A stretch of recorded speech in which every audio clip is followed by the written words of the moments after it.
Hey, everybody, it's Eddie from Tokyo. This is your cryptocurrency update from Japan, and I had a great conversation with Gemmy.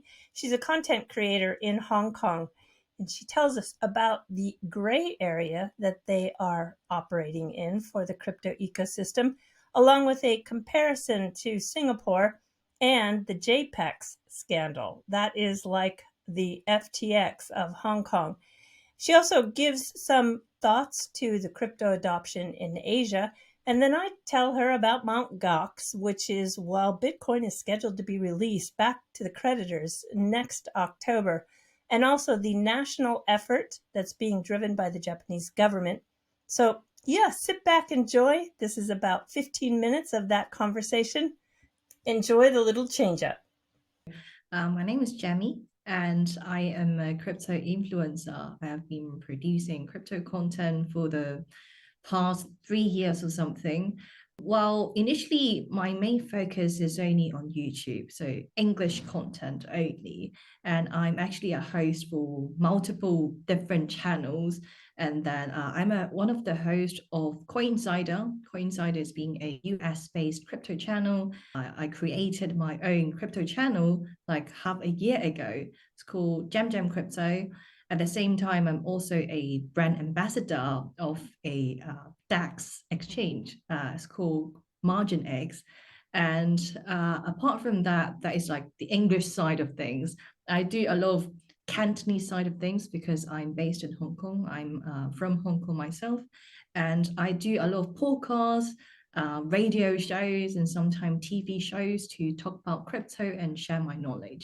When I was actually in Singapore, I realized that there isn't as much of flexibility as I thought they would have. I will use an example like this Xbox device. It looks just like an Apple Pay device, right? For you to tap your phone and you walk in the machine and you pay with your phone, right? But this is a crypto version of it. So why I'm using this as an example is that okay, in Hong Kong, we are kind of in this gray area. Like Hong Kong government didn't say specifically whether you could pay in crypto or not. There isn't like a clear regulation. But in Singapore, there's a straight no. Like you can't have like payment gateway. It's very strict. Oh. And then another example I could give it to you is actually JPEGs. So if this is your first time hearing the term JPEX, it's a crypto exchange in Hong Kong, and it turns out to be the biggest financial scam in the history of Hong Kong. I believe they have scammed over 1.7 billion Hong Kong dollars, which is equivalent to 200 million USD so far. And the exchange was launched in 2020 and it was only crashed down during token 2049, so just like a month and a half ago. And this exchange was extremely high profile in terms of scamming people. You will see ads all over the place, all over Hong Kong, on train station walls, on LED screens, Hong Kong, the most popular commercial districts, basically everywhere, and hire all the top tier celebrities in Hong Kong. The reason why they call JPEGs is because of Japan, right? Like Japan exchange.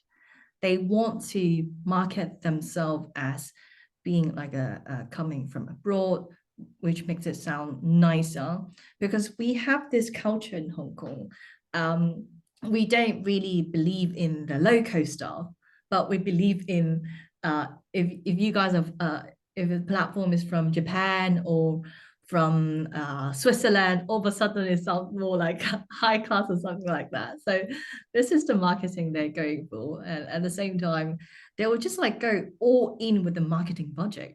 Like hiring a top tier celebrity in Hong Kong is not cheap, right? Yeah. And one thing I find it quite interesting is that okay, we have all this gray area. Um, it could be good or it could be bad. Like it could offer a lot of flexibility to businesses, right? Like in terms of promotion, like ads are okay to promote in public area. But when I talk to Singaporean, I realize that it is a straight no. You can't do such thing in Singapore. So I'm not sure if it's a good thing or bad thing, but going back to JPEX, because it's like a huge thing in Hong Kong. This is all we could talk about in the local Hong Kong crypto community.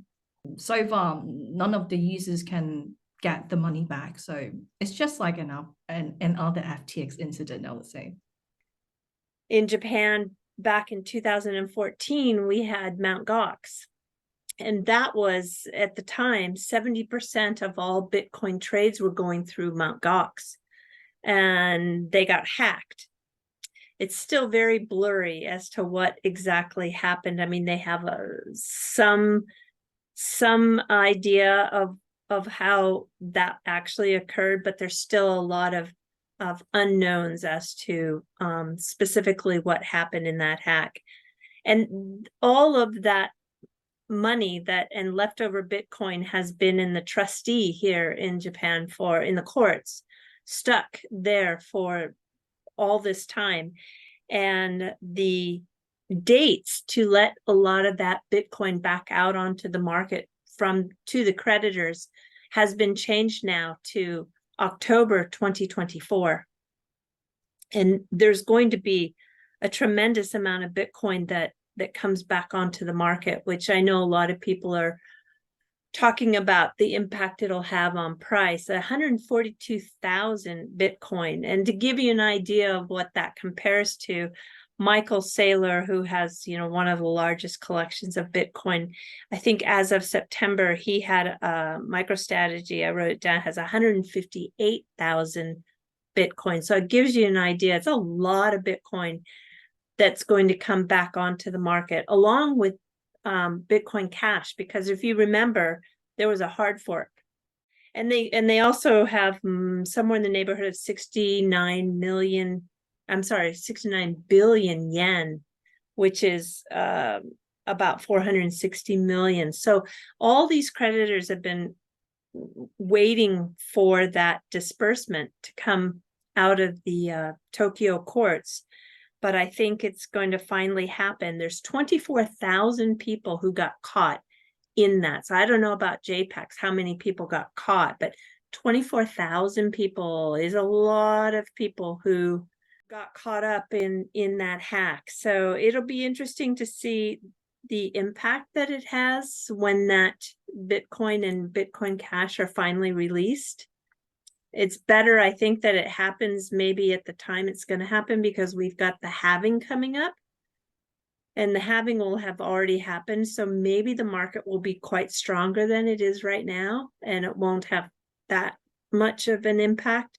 But it'll be interesting to see with those people those 24,000 that applied to be reimbursed, how much of that will be immediately sold. That's what people are wondering. And that's why you guys handle it so well for FTX Japan, right? Yeah, but okay, that's a really good point. But there was another hack after Mt. Gox, and that was with CoinCheck. The Monex group what came to save everybody's loss there, which is great. They took over the exchange and nobody lost money. That's at the time of the CoinCheck hack. Then the FSA really cracked down big time in Japan. That's when CZ from Binance left. Even though Binance has returned back to Japan, it got very tough to be an exchange after both of those hacks, Mt. Gox and CoinCheck. Binance, who is coming in not from Binance Global, but Binance Japan is a little bit different connection, but they are following the format, the construct of what the FSA requires to operate. And it's very, very strict. And so, but it's in the best protection of the consumer. And so I can say that that's a good thing. Yeah, they're still allowing for the innovation, which is great. Japan has actually created a national strategy for for Web3. They're calling it the new form of capitalism in Japan. That's kind of like the government translated motto, if you will. And it's really an effort to be a global hub for innovation, just not only for blockchain, but AI, for data, for Internet of Things, web development, NFTs, gaming, all of that. So it'll be interesting to see. But what has happened is that a lot of consortiums and associations have developed and blossomed, and now all the big companies like Sony and Fujitsu, NTT Data, all of the big companies are all now participating in some sort of Web3 project. They even started their own blockchain, their own layer 1 EVM blockchain that's backed by the mega banks, the 3 mega banks, and 70 some Japanese companies. And so they're trying to drive the new projects onto this blockchain that has even its own token. It's called the JOC token. It's very interesting to see all this happening. And then Binance is also going to create a stable coin with the largest bank here in Japan. So that's that too. Stable coins seem to be the next big push because they've got the clarity in Japan. Are you seeing the same sort of build out with stable coins in Hong Kong?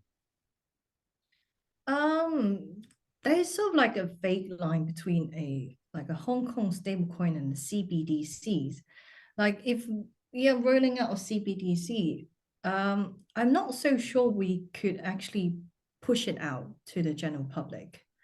Yeah, but we are definitely having that framework, but it's not so soon. Like this time, that this thing takes time.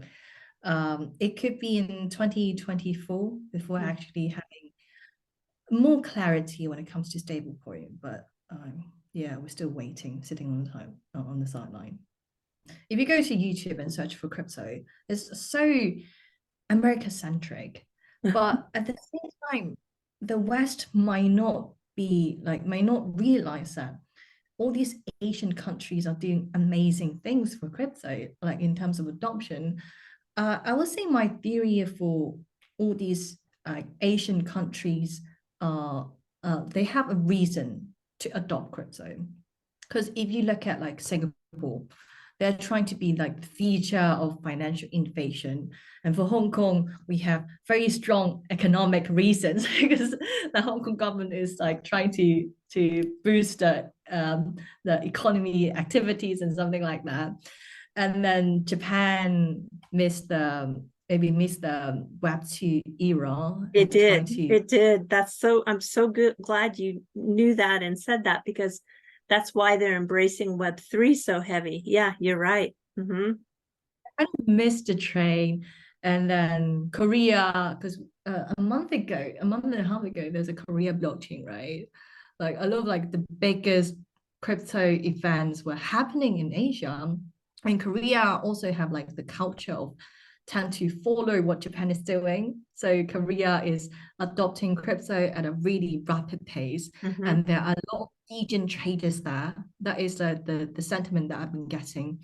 And another country that I think is kind of worth mentioning is being Vietnam. Because Vietnam, look at the data there, is the most crypto adopted country among the whole world. Wow. And yeah, because they're like 70% of the population there, they don't have the exposure to financial services, like maybe unbanked or something like that. And this is exactly what Bitcoin is trying to tackle, right? And Bitcoin is doing amazing things for all these like so-called lower income countries like Vietnam or Philippines. Philippines is the second most adopted country among the whole world. And the theory behind is being GameFi, because in Philippines, they did. Mm-hmm. Axie Infinity actually like blew out in in Philippines back in 2021, right? I remember, so it's not only like lower income is trying to tackle and high inflation. Like if you go to Turkey, there are so many Bitcoin OTCs. Like like within the street, you will see like dozens of OTCs. Wow, I didn't realize that. Because in Hong Kong or in Japan, you'll see a dozens of convenience stores within the Yes. street, right? Like it's the opposite in Turkey. So I would say like Asia or even some parts of EU, like they are like a massive market. But compared to US, because US has always been like the big boss, and that I feel like SEC hasn't really like been so crypto friendly, or like US been so crypto friendly, is they haven't got a reason to adopt crypto yet. So, Gemmy, thank you so much for coming today. I really appreciate you sharing with what's going on in Hong Kong, and I hope we get to do this again soon. Thanks for having me. I hope to get to meet you in person, perhaps in Tokyo, or you'd visit me sometime in Hong Kong too. I'd love to have you. Yeah, if you do come, definitely let me know you're here. Yes, thank you. Okay, bye-bye.